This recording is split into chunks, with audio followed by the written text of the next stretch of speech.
வணக்கம், என் பெயர் ரஜனீஷ் குமார் மற்றும் இன்று நான் உங்களை டெக்னோ நிபுணர் அமர்வில் வரவேற்கிறேன். இன்றைய இந்த வீடியோவில் நாங்கள் ஜிடேன் ஆன்லைன் மீட்டரிங் பற்றி பேசப் போகிறோம்.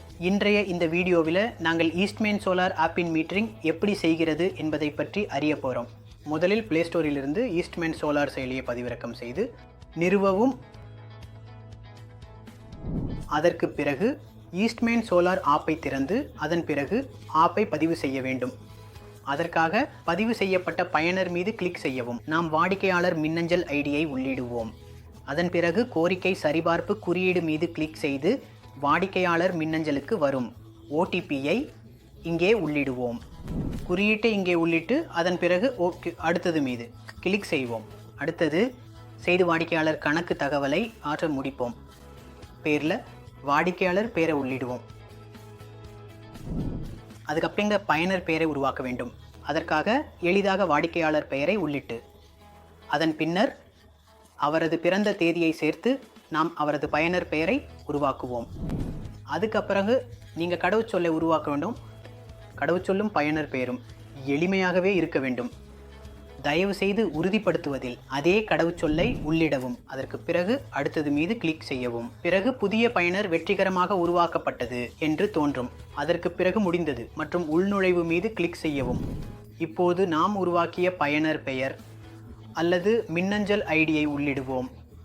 மேலும் உருவாக்கிய கடவுச்சொல்லை உள்ளிட்டு இந்த பயன்பாட்டில் உள்நுழைவோம். உள்நுழைந்தவுடனே இதில் தாவரத்தில் எதுவும் 0 தோன்றும். அனைத்தும் 0 இருந்தால் மூலையில் உள்ள ப்ளஸ் குறியீட்டில் கிளிக் செய்வோம். ப்ளஸ் குறியீட்டில் கிளிக் செய்தவுடன் தாவரத்தை உருவாக்கும் விருப்பம் வரும்.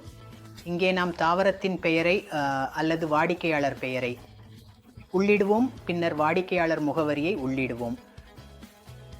திறனில் அமைப்பின் திறனை எத்தனை கிலோவாட்டின் அமைப்பு பொருத்தப்பட்டுள்ளது என்பதை உள்ளிட வேண்டும்.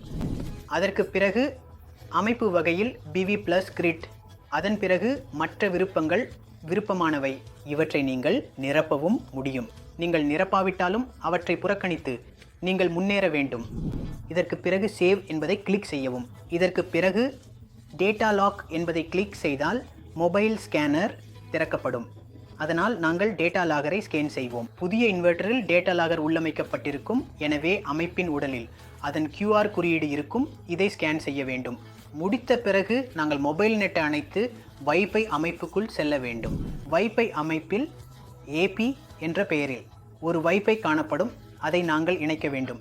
அதன் கடவுச்சொல் டேட்டா லாகர் அல்லது வைஃபை டொங்கிளின் மேல் எழுதப்பட்டிருக்கும். கடவுச்சொல்லை உள்ளீடு செய்து இதை நாங்கள் இணைப்போம். இது இணையம் இல்லாமல் இணைப்பதை காண்பிக்கும். இது இணைந்தவுடன் நாங்கள் மொபைல் டேட்டாவை அணைத்து கூகுள் குரோம் அல்லது எந்த ஒரு உலாவியையும் திறந்து அதில் 10/10 1936 என தேடுவோம். தேடல் செய்தவுடனே சைன் இன் விருப்பம் வரும். இதில் நாங்கள் பயனர் பெயரை அட்மின் எனவும் கடவுச்சொல்லை அட்மின் எனவும் சிறிய எழுத்துக்களில் உள்ளீடு செய்ய வேண்டும். இதன் உள்ளே ஒரு வலைப்பக்கம் திறக்கும். அதில் 2வது இடத்தில் விசார்ட் கிடைக்கும். இப்போது விசார்ட்டில் கிளிக் செய்வோம். வழிகாட்டியை கிளிக் செய்தேன். இப்போது இதில் தயவு செய்து உங்கள் தற்போதைய வயர்லெஸ் நெட்வொர்க்கை தேர்ந்தெடுக்கவும் என்ற விருப்பம் வரும். சுற்றுப்புறத்தில் உள்ள அனைத்து வயர்லெஸ் நெட்வொர்க்குகளும் இங்கே பட்டியலிடப்படும். அதிலிருந்து எந்த ஒரு வாடிக்கையாளர் வைஃபை மற்றும் இதில் 5G ஆதரவு இல்லை என்றால் 4G ஐ தேர்ந்தெடுப்போம் மற்றும் இங்கே அதன் வயர்லெஸ் நெட்வொர்க்கின் கடவுச்சொல்லை உள்ளீடு செய்ய வேண்டும். தேர்ந்தெடுத்து அடுத்தது செய்யும் போது அதன் பிறகு 2 முறை அடுத்தது செய்ய வேண்டும். ஒரு முறை ஓகே செய்ய வேண்டும். அதற்கு பிறகு அமைப்புகள் புதுப்பிக்கப்படும்.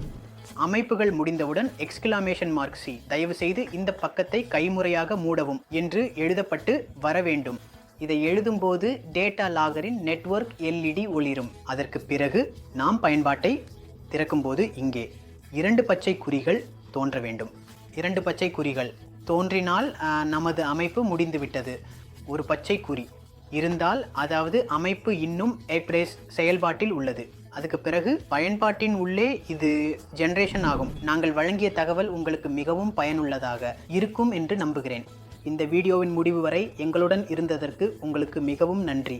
இப்படிப்பட்ட மேலும் தொழில்நுட்ப வீடியோக்களை பார்க்க நமது வீடியோவை லைக் செய்யவும், பகிரவும் மற்றும் நமது சேனலை சப்ஸ்கிரைப் செய்யவும். நன்றி. ஈஸ்ட்மேன்.